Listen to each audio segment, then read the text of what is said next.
আমি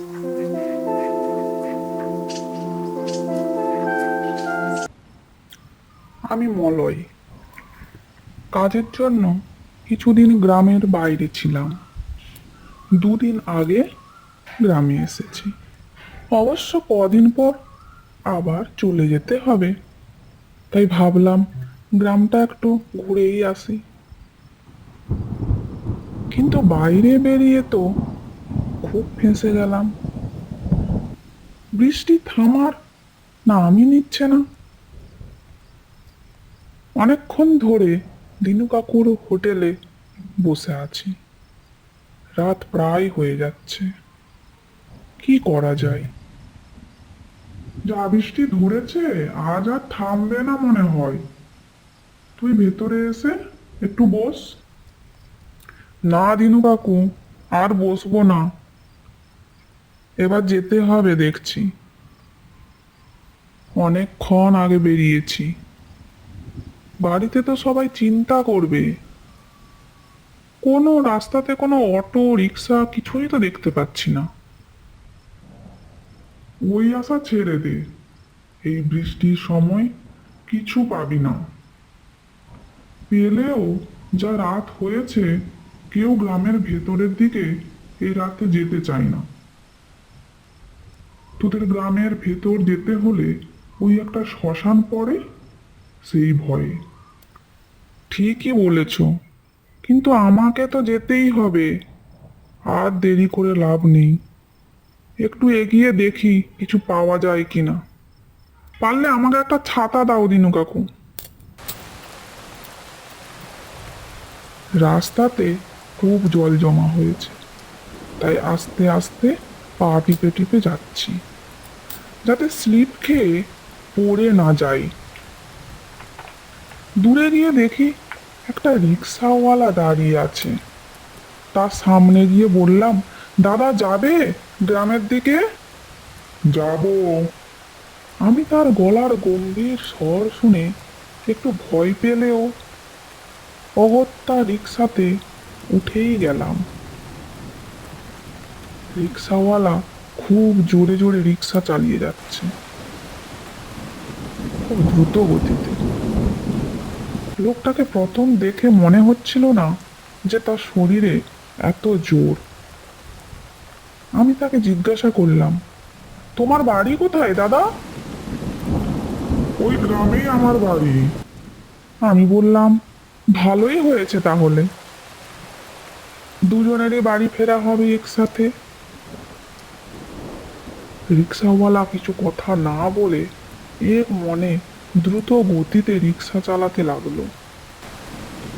আমার যেন তাকে দেখে ঠিক লাগছে না, একটু ভয় ভয়ও করছে। দিনু কাকু বলেছিল তো, ওই রাস্তাতে রাতে কেউ যায় না সম্ভবত। তাহলে এই রিক্সাওয়ালা দাঁড়িয়েছিল কেন? আমি ভয় পেলেও মাঝপথে নামতেও পারছি না, কারণ এবার সেই শ্মশানের সামনাসামনি চলে এসেছি। যা হয় হবে, এই বলে চুপটি করে রিক্সাতে বসে থাকলাম। দেখছি রিক্সাওয়ালা আরো দ্রুত গতিতে চালিয়ে শ্মশান পেরোতে চাইছে। শ্মশানের কাছে আসতেই আমার মনে হলো কে যেন আমাদের সাথে সাথে যাচ্ছে। আমি তো খুব ভয় পেয়ে গেলাম। হাত পা প্রায় ঠান্ডা হয়ে যাচ্ছে। রিক্সাওয়ালার দিকে তাকিয়ে দেখলাম তার হাতগুলো যেন আরো জব্দ করে রিক্সাটাকে ধরছে। পা যেন আরো ঝড়ের গতিতে চলছে। আমি ভয়ে ভয়ে জানতে চাইলাম,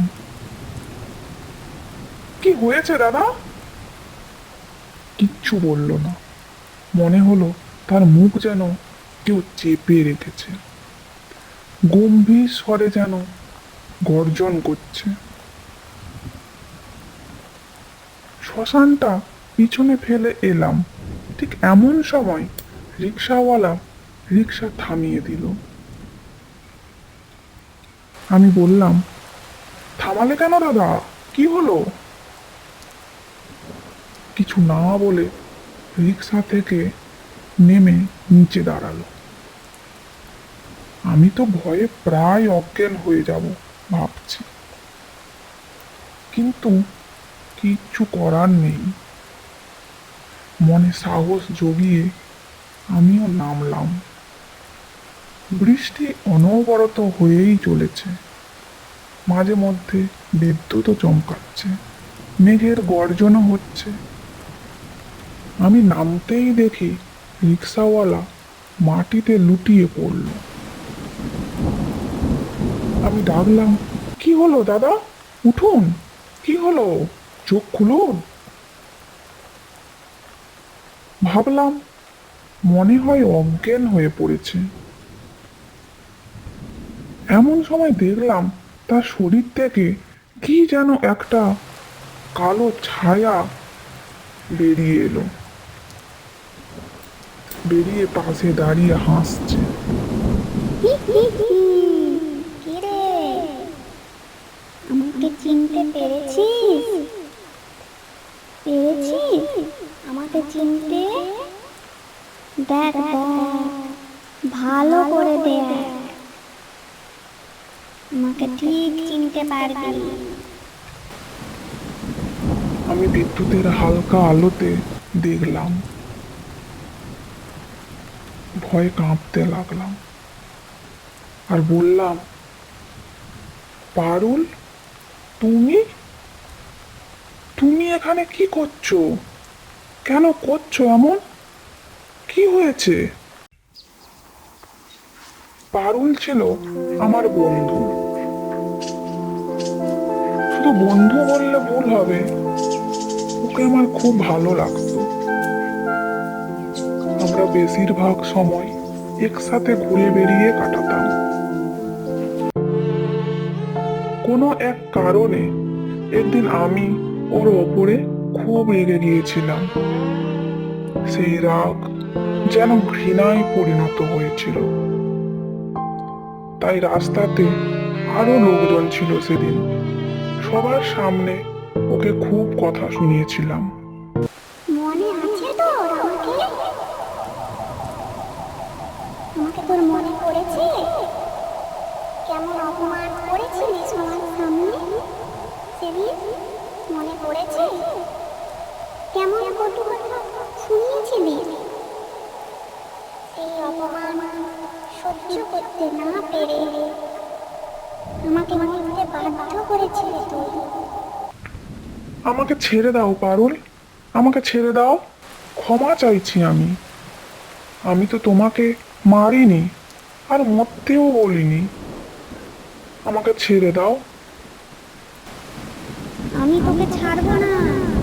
চল, তোকে মেরে আমার সাথে নিয়ে যাব, তারপর আগের মতো দুজনে থাকবো। আয় আমার কাছে আয়।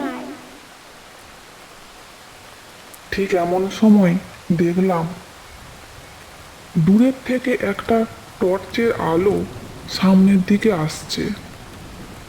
বলাই, বলাই, কোথায় আছিস?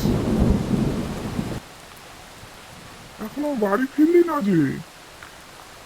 আমি দৌড়ে গেলাম সেই দিকে। কে আছো? বাঁচাও, বাঁচাও আমাকে। আমি শুনলাম আমার বাবার গলা। আরো একজনকে সাথে নিয়ে আমার খোঁজে বেরিয়েছে রাস্তাতে।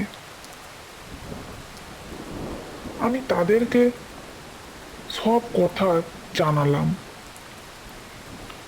সবাই এসে রিক্সাওয়ালাকে ডাকতেও শুরু করলাম। কিছুক্ষণ পর সেও উঠে দাঁড়ালো।